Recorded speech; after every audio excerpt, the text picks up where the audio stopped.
Hey, welcome to Taylor's Trick Taking Table. I'm Trick, and today we're covering the game called Idle Hands. It's a game by Fuku Rodu. And the hook to Idle Hands is players will be playing to the trick with a card not of their hand. So what's really interesting is you can set the lead suit that everyone has to follow suit on with a card not in your hand. So players are often leading to the trick and then playing a card from their hand and being short-suited right away. Really cool game. Let's go to the table and I'll show you how to play. The deck in Idle Hands is 4 suits numbered 1 through 10. The 4s and the 8s are negative points, that's why their art is white, and then the 1s and the 10s have some special powers, as you can see on the bottom. Here we have the game mostly set up for 3 players. So each player is going to get 3 cards dealt in front of them face up, and then 10 cards dealt to each other. There's going to be 1 left over that'll just go back to the box. At 4 players, all the cards are going to be dealt out equally, so 8 hands, 2 in front of each player instead. Now players will add another card from their hand in front of them, so they'll have 4 cards face up. And I'll explain kind of what these face up cards mean and what hand cards mean in the game. The goal of Idle Hands is not to take any negative points. The negative points are only on the 4s and the 8s of the suits. Start player is random, let's say it's this thumbs up chart here. So the start player is going to pick one of their face up mission cards and push it toward the center of the table. So this is now going to be the suit card that everyone has to follow suit with. This is as if this was played to lead. So then now the lead player will actually play a card from their hand matching the suit of the mission card. So they play a 2 blue. Coming to Dexter here now, they play an 8 blue, and then finally the pointer card plays a 5 blue. The person who wins is the player who played the highest number card of the led suit. So in this case, since it was blue and everyone followed blue, the 8 would win the trick. They would collect the trick, which is unfortunate for them because these are 8 minus points. And then what's interesting is they actually take the mission card back into their hand. So they would have 1 more card in their hand than all the other players. Then the winner of the trick would do the same thing. They'd pick a card face up in front of them as the new mission card that everyone needs to follow suit on, and then they would play and follow suit, like with that 7, and then maybe pointer hand plays the 10, and as you can see here, they have to play their blue. So again, the 10 would win, and this is interesting because there's no bad tricks in here, but they would get this into their hand. The highest card in the suit matching the mission would win, but as you can see here, the 10 is one of the special cards. What it says is if in the trick there's ever more than 1 suit, then this automatically loses.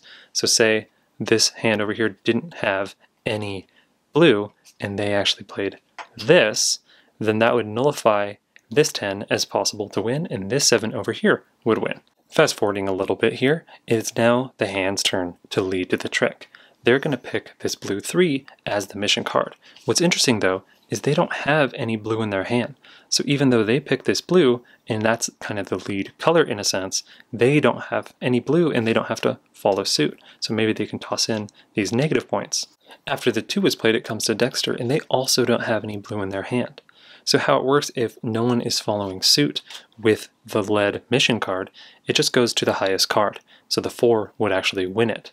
If the same rank was played, it's just the later card. So this latter 4 would win it in this case. What's funny about this scenario is this blue would actually go into Dexter's hand, so they would get back in blue suit. Fast forwarding again, it's actually Dexter's turn to lead, and they don't have any more mission cards in front of them. So in this special case, Dexter gets to pick whatever they want, and they get to play it to the trick, and then the next player with mission cards is actually the one who's going to determine what the lead suit would be. So if they do pick green, Dexter would be following suit in this case, but they could also just pick orange, so that Dexter isn't following suit in this case. If the pointer hand was also out of mission cards, they would do the same thing as Dexter. They would just play into the trick, and it would go to the next player to determine what was the mission card for the round. The last special example here is if everyone follows suit, and there's the 1, what the 1 says is if there's only 1 suit played, it actually wins. So in this case, the 1 would win the trick. So the hand ends when someone is out of cards, and that could be at different times, right? Because if a player wins a trick, they actually get a card back into their hand. So players will have different number of cards in their hand over the course of the round. How the scoring works is you'll look through the pile of cards that you took, and you will get minus 8 for every 8, and then -4 for every 4 for the cards in your hand and out in front of you. So, say for example, if the round ended right now, and this chart character never got a chance to lead and push that out as a mission card, they would still lose the 8 points. After the minus points, each player will get at least 1 point for every card they have left in hand. So if this was the chart person's hand, they got -8 from having that in front of them, but they at least got 6, 7 points for having 7 cards in their hand. Another small rule, if you had minus cards in your hand, they do count as against you, as if they were in your score pile or in front of you, but they also count as 1 point because they were in your hand. So if this was your hand at the end, this would be -12 points, but then +3. Then you would collect all the cards, reshuffle, and you'd play number of rounds equal to number of players, and whoever has the most points wins. So that is Idle Hands, and I was excited so much for this because I really enjoyed the designer's other game, Familiar's Trouble, and it's really interesting. I really like this at 3 and don't quite like this at 4, which is a bizarre thing. I don't know if I've had such a split in opinion on a game before. And the reason why is because at 3, I've noticed the players are a little longer in the suits, and they have 4 of those mission cards. So there's a little bit more choice and a little more following suit. Whereas in 4, especially if you're like the hammer, you're like the last person in the trick taking, there's just a lot of people short suited, and this game can be pretty brutal. You can get into kind of a spiral at 4, where if you're really the only one with a suit, people will just destroy you with minus points. And this game can be a little bit aggressive in the scoring, because there's no like baby steps in the point avoidance. You have pretty much, 8s or 4s. So if you take one of those cards, it's a pretty big blow. I know that, you mainly don't want any tricks in this game.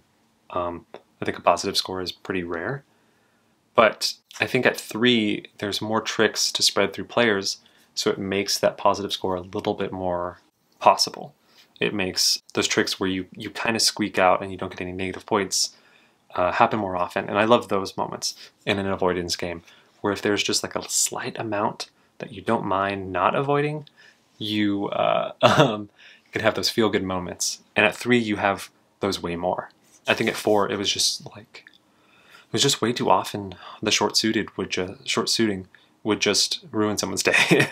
Which, I mean, if you're in the spirit of an avoidance game, maybe that's what you're looking for. So I think people who do like it at 4 love that. Whereas I think, so my first avoidance game and my first trick-taking game actually was Hearts. And there's way more of those tricks in Hearts that are fine to take.